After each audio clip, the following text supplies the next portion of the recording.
So বন্ধুরা, তোমরা অনেকে ভিডিও করলে ভিডিওগুলো নড়াচড়া করে। তো স্ক্রিনে যে ভিডিওগুলো দেখতে পাচ্তেছো, এখানে একটা ভিডিও নড়াচড়া করতেছে আর একটা ভিডিও নড়াচড়া করতেছে না। তো একটা ভিডিওকে কিভাবে নড়াচড়া থেকে ঠিক করবা সেটা তোমরা বুঝতেছো না। তো বন্ধুরা, আজকের ভিডিওতে আমি তোমাদের দেখিয়ে দিব কিভাবে ক্যাপকাট অ্যাপস দিয়ে নড়াচড়া ভিডিওগুলো ঠিক করবা। তো কথা না বাড়িয়ে সরাসরি চলে যাই মোবাইল স্ক্রিনে। মোবাইল স্ক্রিনে আসার পর এখান থেকে দেখতে পাচ্তেছেন ক্যাপকাট অ্যাপস। এই ক্যাপকাট অ্যাপসটাকে ওপেন করে নেবেন। তো আমি ওপেন করে নিলাম। ওপেন করে নেওয়ার পর আপনাদের সামনে এরকম একটি ইন্টারফেস শো হবে। তো আপনারা এখানে দেখতে পাচ্ছেন নিউ প্রজেক্ট। এই নিউ প্রজেক্ট অপশনটাতে একটা ক্লিক করবেন। তো আমি এই নিউ প্রজেক্ট অপশনটাতে একটা ক্লিক করে দেব। আপনারা দেখতে থাকুন। তো এবার এখান থেকে তোমরা যে ভিডিওটি নড়াচড়া থেকে ঠিক করবা ওই ভিডিওটি সিলেক্ট করে নিবা।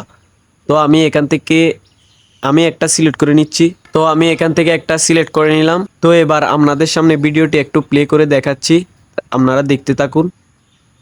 তো আপনারা দেখতে পাচ্তেছেন ভিডিওটি কি পরিমাণে নড়াচড়া করতেছে। আমরা এই ভিডিওটিকে নড়াচড়া থেকে ঠিক করব। তো ভিডিওটি নড়াচড়া থেকে ঠিক করার জন্য আপনারা এখানে প্রথমে নিচে দেখতে পাবেন ইডেন নামের একটা অপশন। এখানে আপনারা দেখেন এই ইডেন নামের অপশনটাতে আপনারা একটা ক্লিক করতে হবে। তো আমি ইডেন নামের অপশনটাতে একটা ক্লিক করে দিব। আপনারা দেখতে থাকুন। ক্লিক করার পর আপনাদের সামনে এরকম একটি ইন্টারফেস শো হবে। তো আপনারা এখান থেকে হাতের বাম সাইডে চলে আসবেন।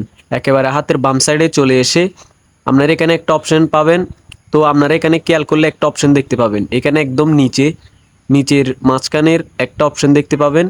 এই অপশনটাতে আপনাদের থেকে একটা ক্লিক করতে হবে। ক্লিক করার পর এবার আপনারা এখানে খেয়াল করলে একটা আইকন দেখতে পাবেন। এই আইকনটাকে আপনাদের থেকে বাড়িয়ে দিতে হবে।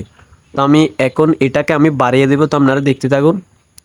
তো আমি এটাকে একদম বাড়িয়ে দিয়েছি। তো আপনারা দেখতে থাকুন, আমি এটাকে একদম বাড়িয়ে দিয়েছি। তো এবার আপনাদের সামনে ভিডিওটি প্লে করে দেখাচ্ছি। তো এখানে আপনারা দেখতে পাচ্তেছেন ভিডিওটি নড়াচড়া থেকে ঠিক করছি। তো এইভাবে আপনারা যে কোনো ধরনের ভিডিও নড়াচড়া থেকে ক্যাপকাট অ্যাপস দিয়ে ঠিক করতে পারবেন। তো আপনারা এখান থেকে যদি ভিডিওটি এবার ডাউনলোড করতে চান, আপনারা উপরের যে আইকনটা আছে এই আইকনটাতে আপনাদের থেকে একটা ক্লিক করতে হবে। ক্লিক করলে আপনাদের ভিডিওটি ডাউনলোড হয়ে যাবে। তো ভিডিওটি ভালো লাগলে একটা লাইক দিয়ে দিবা। আর এরকম নিত্য নতুন ভিডিও আরো পাওয়ার জন্য আমার চ্যানেলটা সাবস্ক্রাইব করে পাশে থাকবেন। তো সবাই ভালো থাকবেন, সুস্থ থাকবেন। পরবর্তী ভিডিওতে দেখা হবে। আল্লাহ হাফেজ।